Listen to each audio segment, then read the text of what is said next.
Hi to everyone that has joined us so far and welcome. Thank you all so much for joining us today. My name is Samantha and I am the recruitment coordinator for the EMEA region at Shorelight. And today I am joined by our admissions expert, Marco Chavez, who is the Director for Global Admission Operations. And today we will guide you through some of our popular subjects such as medicine, law, architecture, and MBA. And we hope to be able to eliminate any worries or concerns that you might have about the admission processes for these top majors. So please, if you do have any questions, please pop them into the Q&A box below, and we will come back to those at the end of the session. So with that being said, I would like to hand it over to you now, Marco. Thank you very much, Samantha, and good day to everyone. As Samantha said, my name is Marco Chavez, and I'm the Director of Global Admissions Operations. So once your students have submitted the applications, it's my responsibility and my team's responsibility to review those applications and make sure that they're qualified for the program that they applied to. It's great to be here with all of you. If you need to communicate with us, please use the Q&A function as the chat is disabled. And please ask questions throughout the entire presentation. Don't wait until the end to ask your questions, but as Samantha said, the questions won't be addressed until the end. Also, as the new reality of the world is upon us, I am working from home, so please excuse me if you hear children or pets or cars in the background. But again, it's the reality of this world that we live in. So, law, medicine, architecture, MBA. These majors, these courses seem to be very different from each other, right? So why are we kind of putting them together in one presentation? The reason for that is because these courses tend to cause a lot of misconceptions. And so what I want to do today is kind of just take the opportunity to do a refresher. I'm sure you already know a lot about these courses, but I want to make sure we're all on the same page and that maybe if you've forgotten a few things about these courses, that I'm able to remind you. So it's more of a refresher if you've been in the field. And if you're newer to the field, hopefully the presentation today can provide a background for your later learning. Feel free to take notes. Feel free to take snaps of the presentation as well as you see fit. I'm going to be very general in the presentation.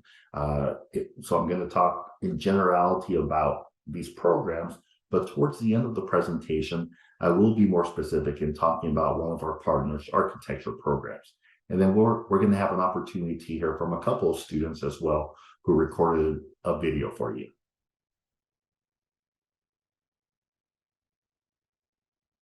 So again, law, medicine, MBA, architecture, very different programs on the face of it, but also very similar in the sense that these programs in the US are based on the US Liberal Arts Foundation of US universities. And so what that means for your students is that they will have many options within each of these different programs. So typically when a student, let's say, thinks of architecture, or not just a student, when anybody thinks of architecture, it might just be the concept of designing buildings. But I'm going to talk to you a little bit more about how it's wider than that, how these programs are wider than that. And there are many pathways to access the goals that your students might have within these very specific courses. And so to give you an example of that, so for example, in the US, you don't have to go to a medical school to become a healthcare practitioner. You don't need to major in medicine to practice healthcare. You don't need to study architecture to design buildings or other living areas. And you definitely don't need to study law to work in a law firm. And so on the other hand, an MBA, which may be perceived as a business program, is a lot more than that. And so that's why we're focusing on these programs today. Okay, I'm going to start first with medicine at undergraduate level degree. So here are some options about regarding medicine at the undergraduate level, so directly out of high school. So on the screen, you can see some options in the medical field that don't involve medical school, but could if a student were to, for example, want to study dietetics at the undergraduate level and then medicine at the graduate level. But these are programs that our partners offer that allow your students to practice in the medical field and to work with patients right after their undergraduate degree. So these are great options for your students to consider. And now the reason why I'm highlighting these, for example, is because being a medical doctor requires certain skills and requires a certain amount of dedication to A, the subject matter, B, working with patients, C, research. And so, for example, you might encounter students who are very interested in the health related fields, but they might not really want to work with patients. They might want to do research instead, or they might not want to work in a hospital setting and or have their own practice, and instead they might want to be hands-on with patients.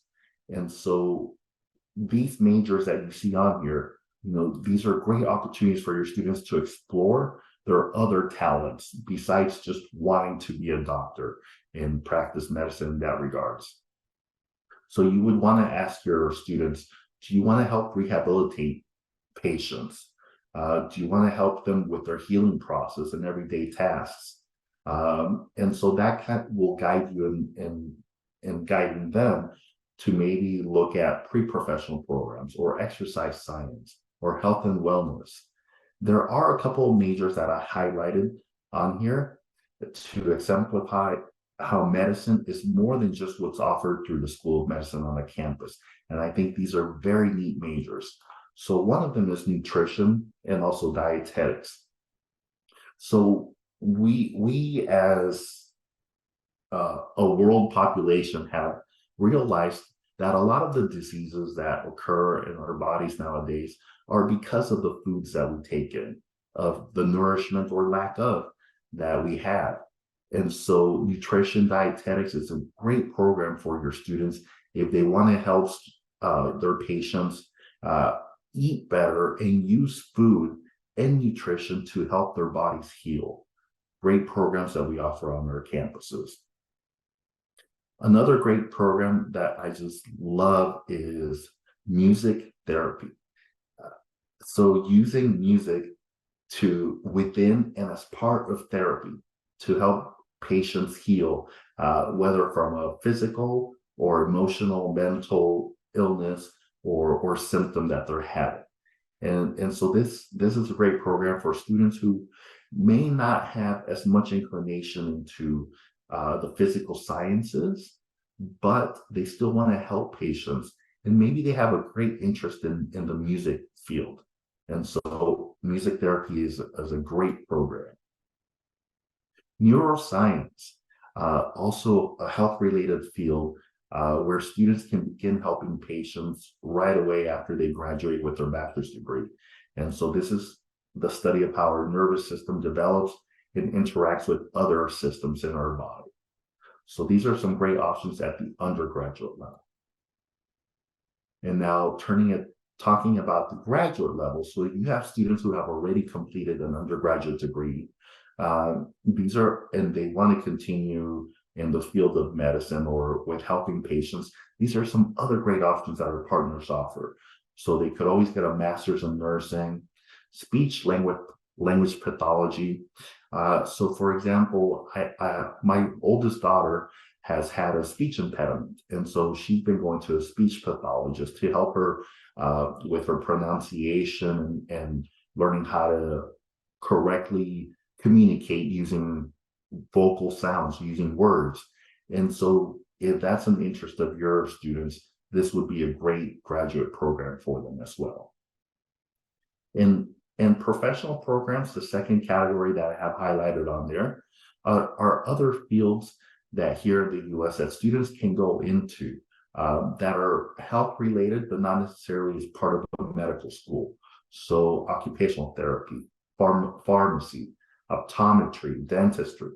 So some of these programs are separate from a medical school, and they typically don't require a specific undergraduate degree, but they do require specific prerequisite courses be taken at the undergraduate level. So something to keep in mind and something that your Shorelight representative can help you with in terms of accessing those degrees.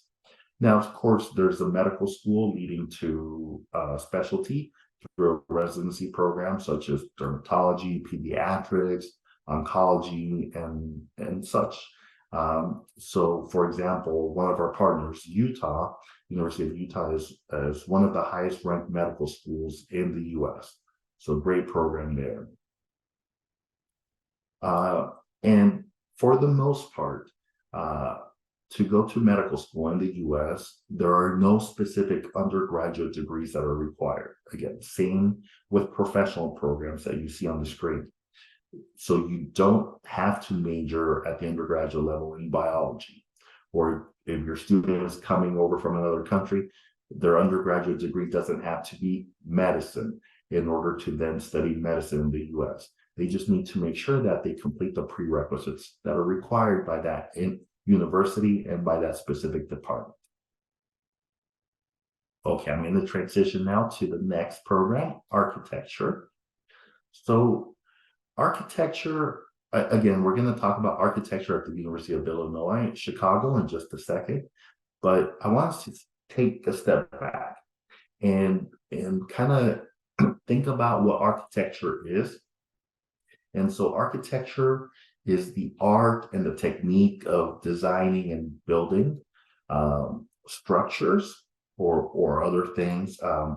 It's not just about designing buildings, but it's also about designing outdoor spaces. It's making sure that design of a building matches the design of its surroundings and making sure that we humans can interact with that design. Now, the key word here is design. So architecture is designing things. So I want to encourage you to encourage your students to not constrain themselves with just the term architecture, but to really explore what type of design they enjoy doing. So you can see on the screen there are two other types of architecture that your students could enjoy if they're interested in purely just architecture. That's landscape architecture, which is the design of the outside of buildings, and interior architecture. And then on the right side, you can see some design programs that would relate to architecture, that if your students are interested in architecture, it most likely means they're interested in designing. And so these are some options that they could also pursue. And some of these majors are within the schools of architecture at our partners. So it's just something to keep in mind there.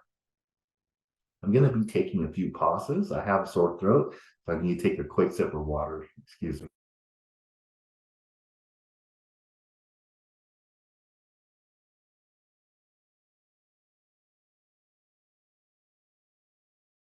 Sorry about that. So I mentioned some of these majors that you see on the right, like building science, for example. That's within the School of Architecture at Auburn, one of our partners. And so even if your students aren't majoring in architecture per se, they can still enjoy all the benefits of being at a school of architecture and just majoring in something else that might be a better fit for them. So please keep that in mind. I want to transition now to law. And many times students aren't sure what type of law they want to eventually practice. And so this is where the undergraduate degree comes in. Excuse me.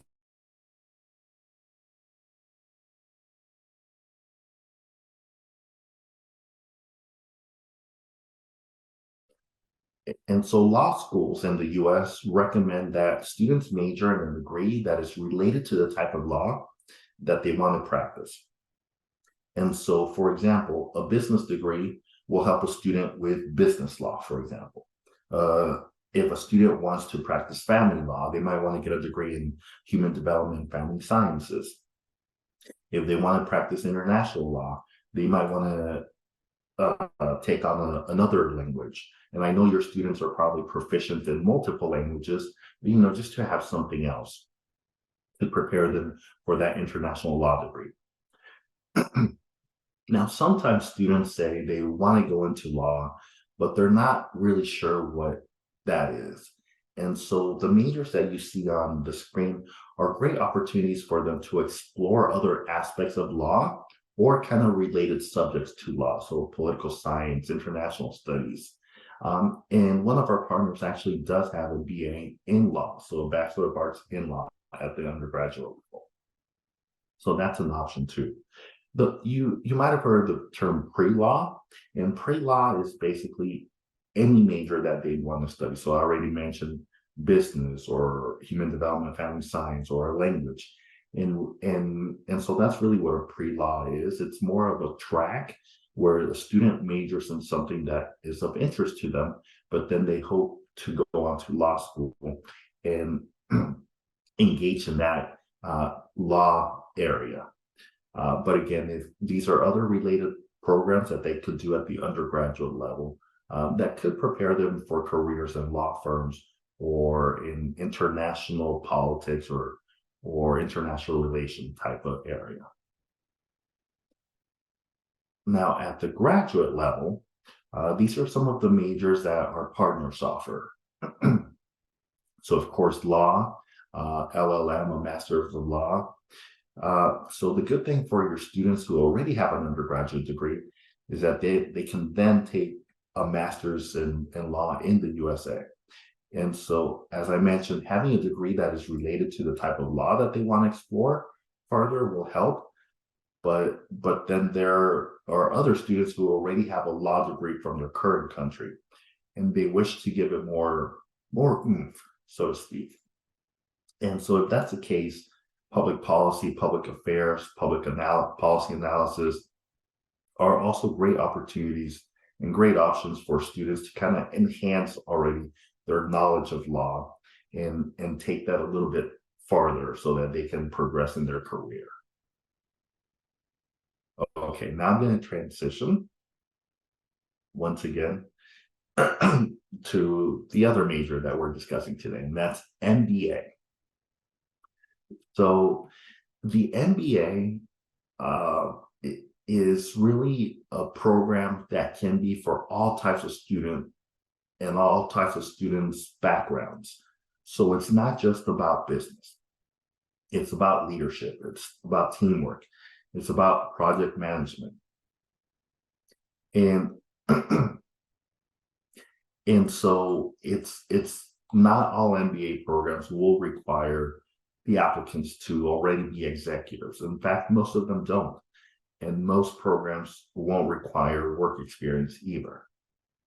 Because again, it's not just about the business aspect of the degree is not just about business. And MBA programs tend to be experiential, which means students get hands-on experience within the program. And they're also customizable to what the student wants, and the student can make it personal to themselves as well. So that's a great thing about MBA programs, that they're great for students who want to progress kind of to the next level, but not necessarily in business.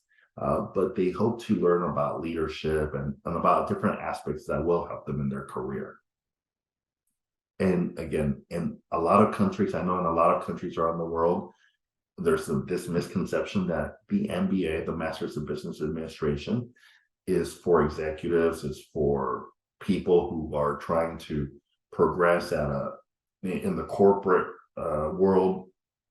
But that's not necessarily the case. At least here in the US, it's not, and definitely not with our partners.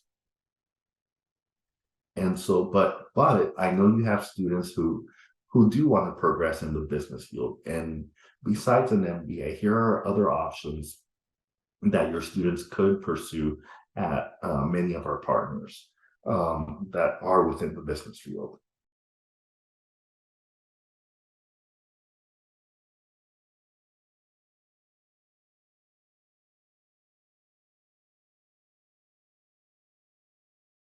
So as you can see within these four majors, architecture, law, business, medicine, there are a lot of different options and a lot of flexibility within the majors as well. So I encourage you to reach out to your Shorelight representative to ask more questions. And if you find students who are think they're sure, but maybe not, we have a lot of great options for them as well. Now I want to transition and talk about the University of Illinois at Chicago in a little bit more detail, and specifically their architecture program. So the great thing about their architecture program is that they are in Chicago. Chicago, if you've ever had the opportunity to go, has amazing architecture in terms of buildings and outdoor spaces. So students can see firsthand how those spaces, how humans interact with those spaces, and perhaps get ideas of how to improve the interactions between humans and the spaces that they would be designing. The architecture program at University of Illinois at Chicago only has a fall start though, so keep that in mind. In its curriculum is stepped, which means that students kind of start at step one, then they go to step two, then step three. But it is, and so that's what we mean by having a sequence, but it is very hands-on as well.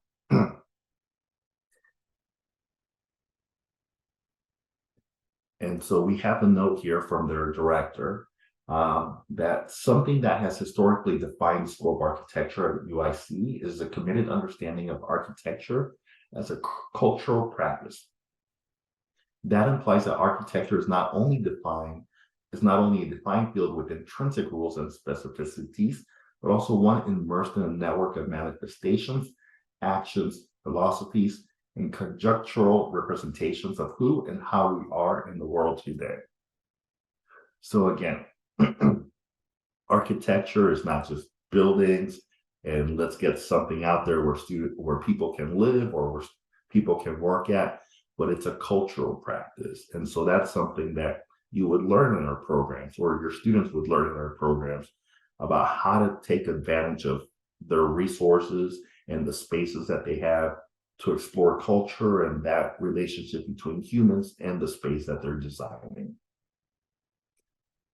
I'm going to wrap it up with the student testimonies now, and then after that, we'll have an opportunity to take questions.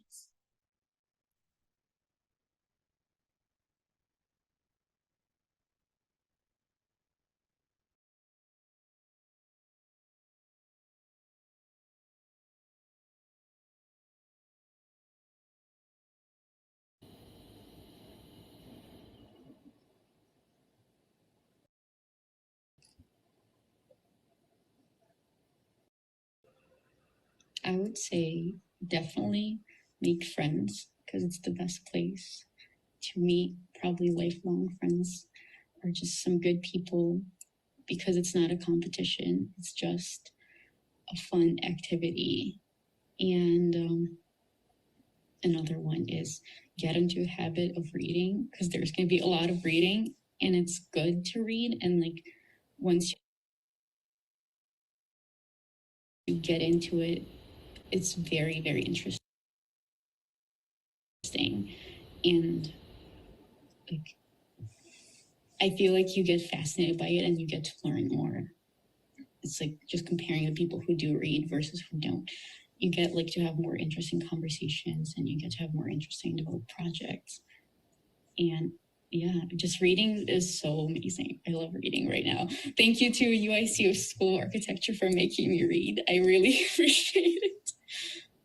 That from the point of view of a first year student, I would say just don't get completely turned off from architecture if it isn't exactly how you think it's going to be in the first month or so. Like, it's like, it's kind of its own world, like UIC School of Architecture, and it's great to like be a part of it. And I think it takes time to like really feel like a part of it sometimes. And it's about like what I was saying about allowing it to invade part of your life to a degree. And so I think that once you do and you kind of break down that barrier, I think that it's just really a great way to think about education and like life and work and personal interests and things.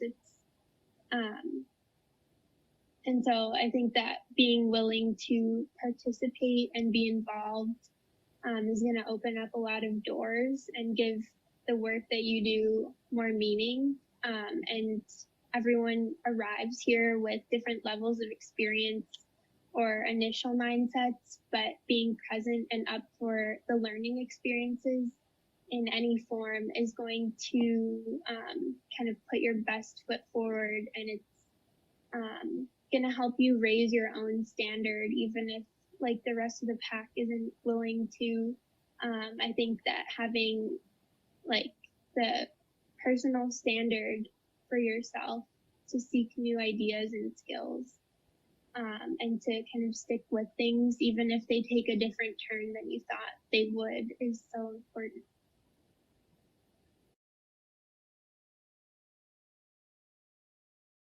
Great advice from a couple of current students. It's always great to hear from students because they're actually going through the process, whereas us, it's been a couple or a lot of years since we went through it.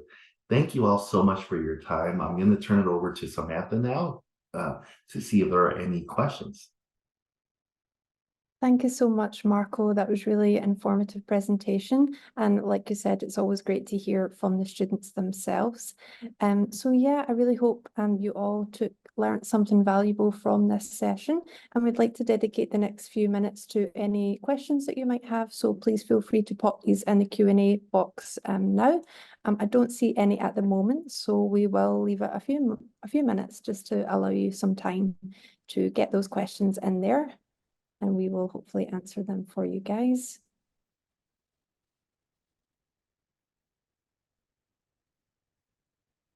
This session is also being recorded, so if there is anything that you would like to review later, the recording will be sent out to you in the next 24 to 48 hours as well.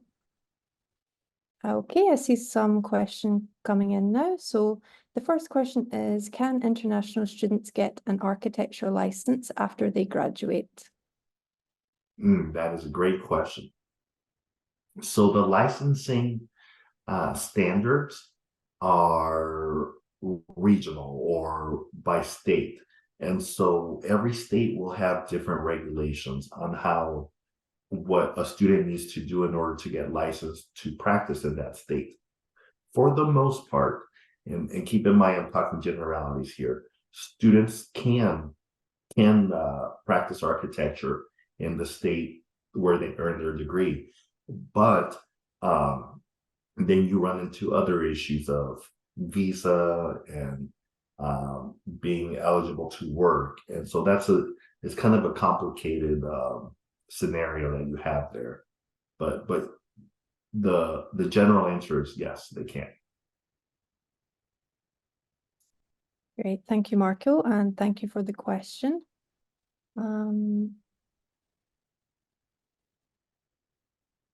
We have one more question here. So can the student apply for medicine with having a BSc in any related field from overseas university? So yes, like I mentioned earlier, there is no specific field that students need to study at the bachelor level. Students could, for example, I know a student who at the bachelor level studied Spanish, so the Spanish language and culture as their bachelor's degree, and they then went on to medicine. And so there's no specific degree. It could be Spanish, it could be linguistics, it could be sociology, it could be biology. And yes, from a different country is fine. The one thing that medical schools look for is performance in that degree, but also to see if the student has taken prerequisite courses. Medical schools like to see a few classes of chemistry, biology, and there's others that are physical science related. But as long as they have those prerequisites and they did well on the prerequisites and in general and the coursework, and then on the entrance exams, yes, they are eligible. Thank you, Marco. We have a couple more questions coming in. So is the architecture degree at UIC a 4-year program? Great question. And I don't know the answer to that, unfortunately. We're going to have to follow up with you. I know you asked your question anonymously, but if you could maybe leave your contact information in the private chat. I think we opened up the chat so that you can communicate with us. We'll be able to follow up with you. Yep, certainly we can do that. And the next question is, MCAT is mandatory? Yeah, the MCAT is mandatory for medical school. That's great. That's all the questions we have for now. Great questions. And thank you all for coming today, for taking time out of your busy schedules. Yeah, thank you all so much. I don't see any more questions in the chat, but of course, if there is anything else you would like to ask out with of the webinar today, please feel free to reach out to any of us and we'll be happy to respond to you. And like I said, this session has been recorded and you will receive it very shortly, as well as some other materials that you might find very useful. So yeah, thank you so much, Marco, and thank you all so much for joining us today, and we hope to see you sometime soon on another webinar. Bye-bye for now. Have a lovely rest of the day. Bye, everyone.